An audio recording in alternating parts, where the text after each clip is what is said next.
Entre le 25 septembre et le 13 octobre, des taux anormaux de ruthénium-106, un produit de fission issu de l'industrie nucléaire, ont été détectés dans l'atmosphère d'une vingtaine de pays européens. En remontant la piste de ce nuage radioactif, les agences de surveillance de la radioactivité évoquent la survenue, fin septembre, d'un incident nucléaire dans le sud de la Russie. L'agence météorologique russe vient d'admettre la détection de ruthénium-106 sur son territoire.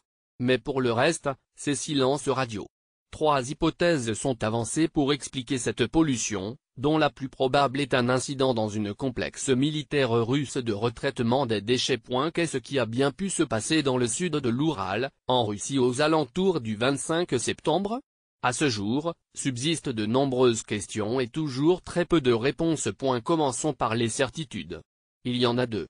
La première, c'est que des taux anormaux de ruthénium-106 Ru-106, un produit de fission issu de l'industrie nucléaire, ont, ces derniers temps, été détectés dans l'atmosphère par des organismes de surveillance de la radioactivité de plusieurs pays européens.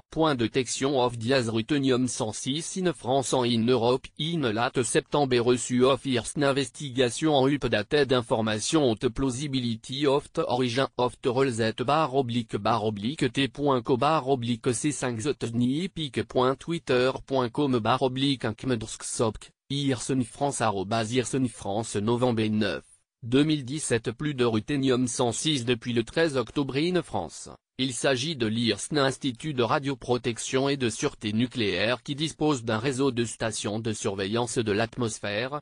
Nous avons détecté dès fin septembre des traces de ruthénium-106 dans l'air de l'ordre de quelques dizaines de microbecquerels, une unité de mesure de l'activité d'un radionucléide, indique à 20 minutes Jean-Christophe Gariel, directeur de la santé à l'IRSN. Près de 400 mesures ont été faites fin septembre dans une vingtaine de pays européens. Et plus on allait vers l'est, et plus ces concentrations de ruthénium-106 s'avéraient élevées. En Roumanie, les traces relevées étaient de l'ordre du millibecquerel, soit un taux 10 000 fois plus important que celui enregistré en France. La deuxième certitude, le ruthénium-106 n'est aujourd'hui plus détecté en Europe. Et ceci depuis le 13 octobre. En France ou en Roumanie, les niveaux de contamination atmosphérique en ruthénium-106 observés ont été trop faibles pour avoir des conséquences pour l'environnement et la santé, poursuit Jean-Christophe Gariel. Lire aussi CIGEO dans les sous-sols de Bure, le futur cimetière nucléaire français. Un incident forcément quelque part, mais la seule présence de ce radionucléoïde dans l'air intrigue. Le ruthénium-106 est un produit artificiel, explique Yannick Rousselet, chargé de campagne nucléaire à Gramps France. Il n'existe pas à l'état naturel. Théoriquement, sa présence dans l'atmosphère doit donc être nulle. Cet élément chimique est lié à l'industrie nucléaire. La fission de l'uranium dans un réacteur nucléaire produit un certain nombre de radionucléides comme le cobalt, le plutonium, ou encore le ruthénium-106. Du coup, les organismes européens de surveillance de la radioactivité dans l'atmosphère ont mené l'enquête. En étudiant les 400 mesures relevées en Europe avec, donc, des taux croissants, plus on allait vers l'est et en les combinant avec les conditions météorologiques, ils ont déterminé une zone probable dans laquelle se serait déroulé l'accident.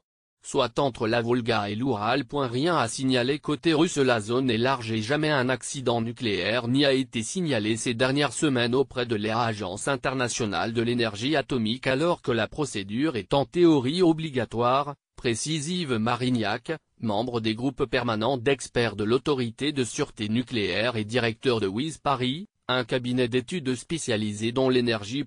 Côté russe, d'ailleurs, ce fut longtemps silence radio.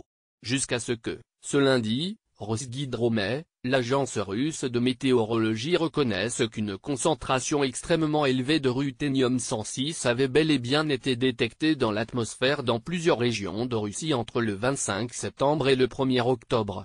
À Argaïa, un village du sud de l'Oural, Rosgidromet précise même avoir détecté une concentration de ruthénium-106 dans l'air excédant de 986 fois les taux enregistrés les mois précédents. Une chute de satellite.